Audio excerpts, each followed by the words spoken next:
Hello everyone. So guys एक question है कि भाई जब लास्ट का हम इस्तेमाल करते हैं तो हम सिंस लास्ट बोलते हैं या फॉर लास्ट बोलते हैं। छोटा सा वीडियो है, समझाने की कोशिश करता हूँ, देख लीजिए। यहाँ पर एक सेंटेंस है कि फॉर लास्ट 5 आवर्स और सिंस लास्ट 5 आवर्स। तो क्या सही है, क्या सूट करेगा इसके ऊपर, सिंस या फॉर? सिर्फ ये लास्ट की वजह से ही कंफ्यूजन आ रही है, ठीक है। किसी व्यूअर ने पूछा था तो मैं इसको क्लियर कर देता हूँ। उससे पहले आपको थोड़ा सा तो समझाना पड़ेगा कि गाइस जब भी आप सिंस की बात करते हैं, सिंस की बात आप करते हैं, बहुत ध्यान से देख लीजिए। तो सिंस को कहा जाता है कि पॉइंट ऑफ टाइम है। ओके, जिनको पॉइंट ऑफ टाइम नहीं समझ में आता है वो फिर रटते हैं कि संडे आएगा तो मैं सिंस लगाऊंगा, मंडे आएगा तो सिंस लगाऊंगा। पॉइंट ऑफ टाइम का मतलब क्या होता है कि अगर मैं कहता हूं कि ही स्लैप्ड मी, मैं एक सेंटेंस बोलता हूँ, ही स्लैप्ड मी, उसने मुझे चाटा मारा। अगला है आई हग्ड हर, मैंने उसे हग किया। ओके, ही स्कॉल्डेड मी, उसने मुझे डांटा। अब ये जो मैं आपको सेंटेंसेस बोल रहा हूँ, बहुत ध्यान से देखिए। तो ही स्लैप्ड मी, उसने मुझे चाटा मारा। जैसे मारा, वो चाटा मारना एक टाइम हो गया, एक पॉइंट हो गया। जिस पॉइंट पे मुझे चाटा लगा, तो ये पॉइंट ऑफ टाइम है, पॉइंट ऑफ टाइम है।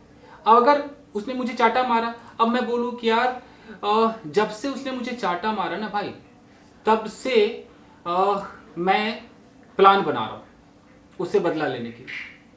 तो मैं प्लान बना रहा हूं, कब से प्लान बना रहा हूं? जब से उसने मुझे चाटा मारा। अब मैं क्या करूंगा, क्योंकि मैं प्लान बना रहा हूं, लंबे समय से चल रहा है, तो मैं आई एम तो बोल नहीं सकता, मुझे आई हैव बीन बोलना पड़ेगा कि भाई I have been making a plan, मैं एक प्लान बना रहा हूं। Okay, to teach him a lesson.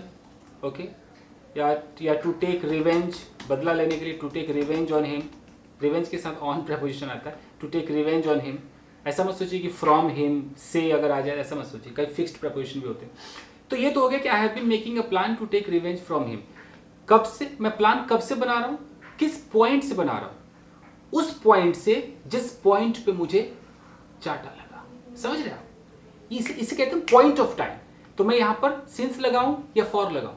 Since लगाना पड़ेगा कि सिंस ही स्लैप्ड मी। तो ये सिंस मैंने किस लिए लगाया? ये इतना बड़ा जब देख रहे हैं ना, ही स्लैप्ड मी, यही वो पॉइंट है। तो एक तो आपको ऐसे पॉइंट दिखाई देगा, पूरा एक सेंटेंस होगा, यू नो, एक सब्जेक्ट होगा, एक वर्ब होगा, एक ऑब्जेक्ट होगा, और इस तरीके से सिंस लगा होगा। यहाँ पर मैं ये नहीं कह रहा हूँ कि सिंस यहाँ पर कंजंक्शन है, कि सिंस प्रेपोजिशन है। मैं बस इतना बताने की कोशिश कर रहा हूँ, ज़्यादा ग्रामर में ना घुस करके, कि पॉइंट ऑफ टाइम क्या है। Okay fine. अगर मैं कहता हूँ कि वो एक्साइटेड है, तो हम नॉर्मल कैसे बोलते हैं कि ही इज एक्साइटेड, ऐसे बोलते हैं ना, ही इज एक्साइटेड।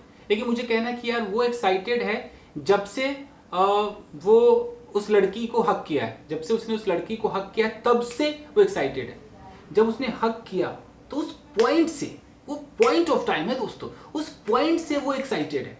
तो कैसे होगा कि भाई ही, अब मैं इस तो लगा नहीं सकता, क्योंकि भाई अब उस पॉइंट से लेकर अब तक बंदा अगर एक्साइटेड है तो वो पॉइंट तो बीत गया, और उस बीते हुए पल से लेकर अब तक तो आपको पता ही है कि परफेक्ट भी आएगा और कंटिन्यूअस भी आएगा। परफेक्ट मतलब बीत गया, कंटिन्यूअस मतलब अब तक चालू है। तो परफेक्ट कंटिन्यूअस दोनों टेंस का मिश्रण तो होके रहेगा। हम कैसे बोले कि ही हैज बीन, तो ही हैज बीन एक्साइटेड, तो वो भैया एक्साइटेड है। ही हैज बीन एक्साइटेड, कब से एक्साइटेड है? जब से उसने उस लड़की को हक किया है। तो since he hugged, since he hugged that girl. तो इस तरीके से आप पॉइंट अपना खुद बनाइए। मान लीजिए आपने किसी से फोन पे बात की, मान लीजिए आपने किसी से चैट किया और आप बहुत एक्साइटेड हो गए। आप कह रहे उस पॉइंट से, उस मोमेंट से, जब से मैंने उससे चैट किया है, जब से मैंने उससे फोन पे बात की है, जब से मैंने उसका फोटो देखा है, जब से मैंने उसको वीडियो कॉल किया है, उस पॉइंट से मैं ऐसा ऐसा कर रहा हूं, वो वैसा ऐसा कर रही है। तो वो जो पॉइंट है वही आपका सेंस है। तो सेंटेंस के रूप में तो आप समझ गए होंगे। अब बताइए कि जब से उसने मुझे छुआ, तब से मैं उसके बारे में सोच रहा हूं। तो मैं उसके बारे में सोच रहा हूं, I have been thinking about him या हर सिंस ही या शी टच्ड मी, जब से उसने मुझे छुआ। ये होता है पॉइंट ऑफ टाइम। क्लियर है? चलिए तो ये तो आपका हो गया बड़े बड़े सेंटेंसेस वाले पॉइंट ऑफ टाइम। अब आते हैं छोटे छोटे जुमले वाले। तो हम सेंटेंस से अब हम फ्रेज की तरफ आते हैं। अब मैं कहता हूं कि हिज मैरिज, उसकी शादी। अब उसकी शादी ये एक पॉइंट है, तो मैं बोलूं कि सिंस हिज मैरिज, यानी कि उसकी शादी से, यानी कि वो शादी जब हुई उस शादी के पॉइंट से, तो since his marriage he has been sad, यानी कि वो सैड है। मैं इस तरीके से कर दूं कि he has been sad, वो सैड है since his marriage। तो वो सैड है, वो कब से सैड है, वो किस पॉइंट से सैड है, वो उस पॉइंट से सैड है जब उसकी शादी हुई। तो पॉइंट ऑफ टाइम। अब आप बताइए कि क्लियर है पॉइंट ऑफ टाइम, चाहे वो बड़ा सेंटेंस हो कि जब से उसने शादी की, तो सिंस ही गॉट मैरिड भी हम कह सकते हैं, या since his marriage, since his accident, किसी का एक्सीडेंट हो गया, तो उस एक्सीडेंट के पॉइंट से बंदा एकदम ही जस्ट क्या बोलूं नर्वस हो जाता है, एकदम पागल हो जाता है, तो उस पॉइंट से ही वो ऐसा है। तो he has been like a mad person, या he has been mad, he has been insane since his accident, he has been sad since his accident। तो आप since का इस्तेमाल छोटे जुमले, यानी कि जो फ्रेज वाला पॉइंट है, जैसे कि accident, since his accident, since his marriage, since his divorce, since his friend's death, since his family member's death, since that event, ऐसे भी लगा सकते हैं। और बड़े बड़े सेंटेंस सब्जेक्ट वर्ब ऑब्जेक्ट वाले भी लगा सकते हैं। Since she slapped me, since she scolded me, since she got married, since she entered this room, ये सारे पॉइंट ऑफ टाइम। अब आते हैं बिल्कुल एक छोटे छोटे वर्ड पर। सिंस को मैंने ऐसे समझा दिया, अब पॉइंट ऑफ टाइम क्या आएगा। जैसे किसी ने बोला मंडे, ये तो बिल्कुल छोटा सा वर्ड है, मंडे कहाँ गया, मंडे लिखना बड़ा मुश्किल होता है गाइस ये लैपटॉप पे, मंडे। अब बताइए मंडे, ये भी एक पॉइंट, मंडे से वो रो रहा है, तो वो रो रहा है, नॉर्मल रो रहा है तो ही इज क्राइंग, लेकिन भाई मंडे से रो रहा है तो he has been crying since Monday. तो इस तरीके से आपका मंडे, ट्यूसडे, होली, दिवाली, ये सब आपका पॉइंट ऑफ टाइम है। तो पॉइंट ऑफ टाइम बड़ा सेंटेंस भी हो गया, छोटा फ्रेज भी हो गया, और एक एक छोटे छोटे वर्ड भी हो गए। मंडे, ट्यूसडे, कोई डेट आ जाए 26 जनवरी, तो आप क्या बोलेंगे, सिंस 26 जनवरी, ओके।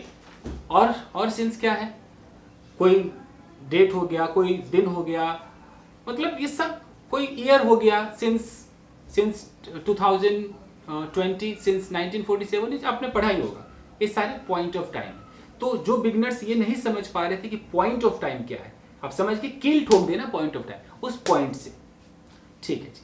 तो अब हम क्या करेंगे, इसी पॉइंट में हम लास्ट वर्ड का इस्तेमाल करेंगे। जैसे मैं लास्ट बोलूंगा और लास्ट के बाद मैं कहता हूं लास्ट ईयर, तो इस ईयर में लास्ट लगने से ना ये भी एक पॉइंट ऑफ टाइम बन गया, last year point of time हो गया। मैं कहता हूं कि पिछले महीने से, तो लास्ट मंथ जैसे बोलूंगा ये भी पॉइंट ऑफ टाइम हो गया। पिछला हफ्ता, लास्ट वीक में जैसे बोलूंगा ये भी हमारा पॉइंट ऑफ टाइम हो गया। तो अब हमें क्या करना होगा, अब हम सेंटेंस बनाएंगे कि भाई पिछले साल से वो बंदा इस प्रोजेक्ट पे काम कर रहा है, तो he has been working on this project, वो इस प्रोजेक्ट पे काम कर रहा है।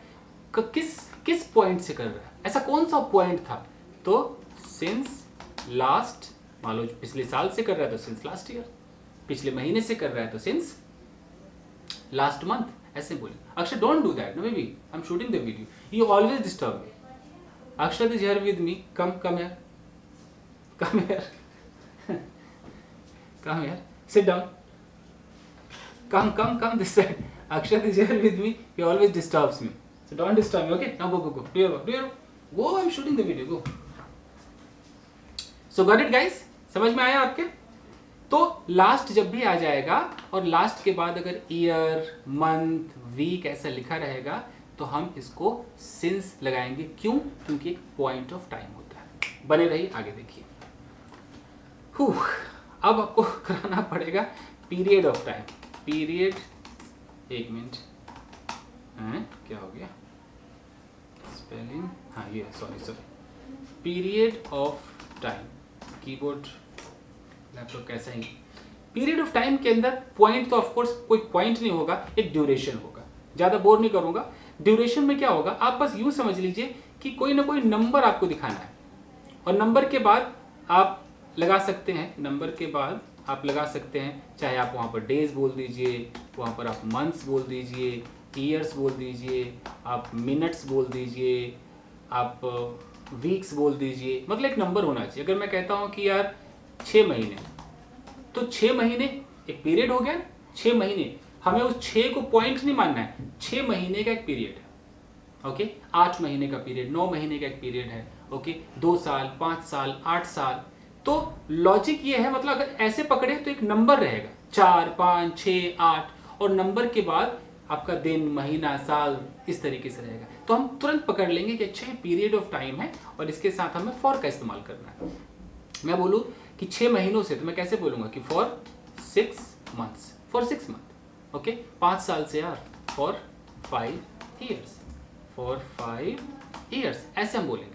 अब इसमें कोई सेंटेंस बोल दे कि यार मैं तो 6 महीने से अंग्रेजी सीख रहा हूँ, तो कैसे होगा कि I have been learning, I have been learning English 6 महीने से, तो सिंस 6 मंथ या फॉर 6 मंथ, तो हम फॉर लगाएंगे कि फॉर 6 मंथ्स।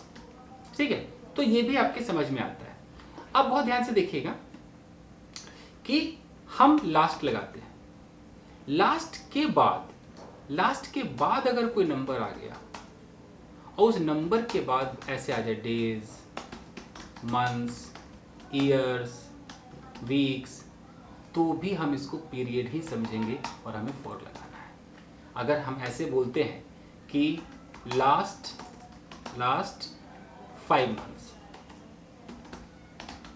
लास्ट 5 मंथ्स, और मैं सीधा बोलता हूं लास्ट मंथ, अब बता दीजिए लास्ट 5 मंथ्स और लास्ट मंथ। जैसे मैंने ये 5 मंथ्स बोला, बेशक मैं लास्ट बोल करके कह रहा हूं कि पिछले 5 महीने, इस लास्ट से बस मैं इंडिकेट कर रहा हूं, लेकिन मैं इंडिकेट किसको कर रहा हूं, उस पूरे पीरियड ऑफ टाइम को। लास्ट 5 मंथ्स यानी कि पिछले 5 महीनों का पीरियड है। तो जैसे वो पीरियड ऑफ टाइम प्रूव हो जाएगा तो हमें यहाँ पर फॉर का इस्तेमाल करना पड़ेगा कि फॉर लास्ट, या फॉर द भी लग जाता है, फॉर द लास्ट 5 मंथ्स। समझ रहे आप? सिर्फ अगर मंथ रहे, कोई नंबर ना रहे, लास्ट मंथ, हम इसको पॉइंट मान लेंगे,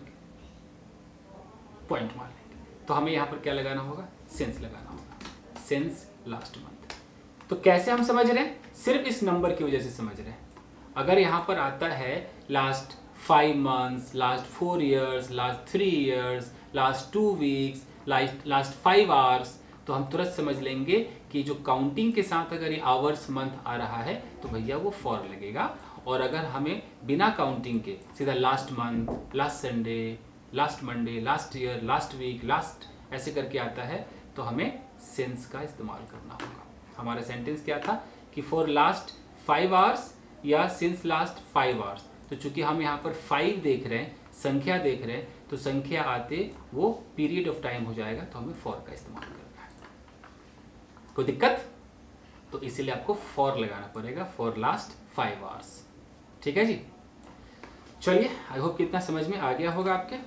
उसके बाद है कि सिंस का और इस्तेमाल हम कैसे कर सकते हैं। तो एक सिंस का इस्तेमाल होता है वो क्योंकि वाली फीलिंग देता है। जैसे मैं बोलूँ कि अगर आप, जैसे आप स्टूडेंट हैं, सबको पता है कि आप स्टूडेंट हैं, आप एक डॉक्टर हैं, सबको पता है कि आप एक डॉक्टर हैं, तो हम कहते हैं ना कि यार क्योंकि आप एक डॉक्टर हैं तो आप तो समझते ही हैं बॉडी पार्ट्स के बारे में, चूंकि आप एक डॉक्टर हैं। यानी कि चूंकि आप एक डॉक्टर हैं तो ये जो होना है ये तो बिल्कुल ओबियस सी बात है आपके लिए।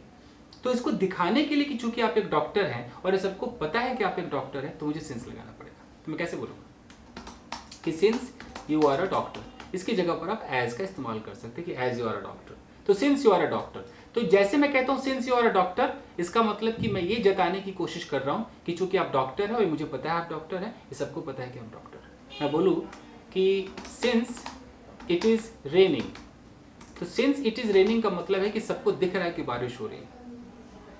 तो हम उन चीज़ों को जब इंट्रोड्यूस कराते हैं दोस्तों, बारिश हो रही है, बच्चा रो रहा है, कोई जॉब कर रहा है, और जितने हम यहाँ लोग बैठे हैं सबको पता है कि वो जॉब कर रहा है, और हम उसको दिखाना चाहते हैं, उसको हाईलाइट करना चाहते हैं, और उसके बाद हम कुछ दिखाएंगे अगला रिजल्ट। हम ऐसे बोलेंगे कि since she is working in a company, तो चूंकि ये कंपनी में काम कर रही है, it is really difficult for her to do the domestic chores. घरेलू काम करना इसके लिए मुश्किल है, डिफिकल्ट है थोड़ा। तो उसको बस उसी चीज़ को जो सारे लोग जानते हैं उसको फिर से इंट्रोड्यूस करते हैं, उसको सबके सामने रखते हैं, तो हम सिंस लगा देते हैं। जैसे आप मुझे बोलो कि सर चूंकि आप एक टीचर हैं, तो since you are a teacher, तो आपको तो सर ये सारे टॉपिक्स पे वीडियो बनाने चाहिए, should make videos on such topics. तो हम सिंस का इस्तेमाल यहाँ करते हैं। क्योंकि बारिश हो रही है, सो मैं ऑफिस नहीं जा सकता यार, I can't go to office, okay. चूँकि आप मोटे हैं तो आपको ये खाना नहीं खाना चाहिए, अगर ऐसे बोलना तो since you are fat you should not eat this food या दिस टाइप ऑफ फूड या फास्ट फूड, ऐसे करके। तो आई थिंक ये सिंस आप समझ गए होंगे। चूँकि आप एक कैमरा मैन हैं, since you are a camera man, since you are a photographer, इस तरीके से हम बोलेंगे। तो जो बंदा जो है उसको बस एहसास दिला दो कि चूंकि तू ऐसा है ना भाई, तो तू ऐसा कर। चूंकि आप एक ड्राइवर हैं तो आपको तो पता होना चाहिए ना गियर के बारे में और बोनट के बारे में। Since you are a driver you must know about the gear, इस तरीके से। चूंकि आप एक फोटोग्राफर है तो आपको तो पता होना चाहिए ना कि जूम इन क्या है, जूम आउट क्या है। Since you are a photographer you must know about zoom in and zoom out. Clear है? तो सिंस का इस्तेमाल हम यहाँ भी करते हैं, ओके। आई थिंक काफ़ी है। और फॉर का इस्तेमाल हम एक जगह और करते हैं। मैं बिल्कुल फॉर के ऊपर ही पूरा वीडियो लेके नहीं आया था, मैं तो सिंस और फॉर का डिफरेंस बता रहा था। जैसे मैं बोलूँ कि I watch TV for 2 hours, I watch TV for 2 hours. तो इसका मतलब, फॉर का मतलब एक तक के लिए भी फीलिंग देता है कि मैं 2 घंटे तक टीवी देखता हूँ, 2 घंटे टीवी में देखता हूँ। यानी कि आई वॉच टीवी, मैं टीवी देखता हूँ फॉर 2 आवर्स, यानी कि 2 घंटा जब खत्म हो जाएगा तो मेरा टीवी देखना बंद हो जाएगा। यानी कि मैं कोई एक्शन परफॉर्म करता हूँ इस टाइम तक, इसके लिए भी हम फॉर का इस्तेमाल करते हैं। और एक तो फॉर का इस्तेमाल है कि फॉर 5 डेज, 5 दिनों से मैं कर ही रहा हूँ। एक होता है कि यार मैं रोज 2 घंटे एक्सरसाइज करता हूँ, तो I take exercise for 2 hours, तो आपको यहाँ भी फॉर लगाना है। तो ज़्यादा मैं डिटेल में इसमें नहीं जा रहा हूँ, अलग से अगर मैं फॉर और टू पे जो प्रेपोजिशन पढ़ाऊंगा तो बता दूंगा। तो बस आज के लिए इतना ही दोस्तों, आई होप कितना काफ़ी है। मिलते हैं अगले वीडियो में। Till then take care, keep practising and have fun. Thank you guys.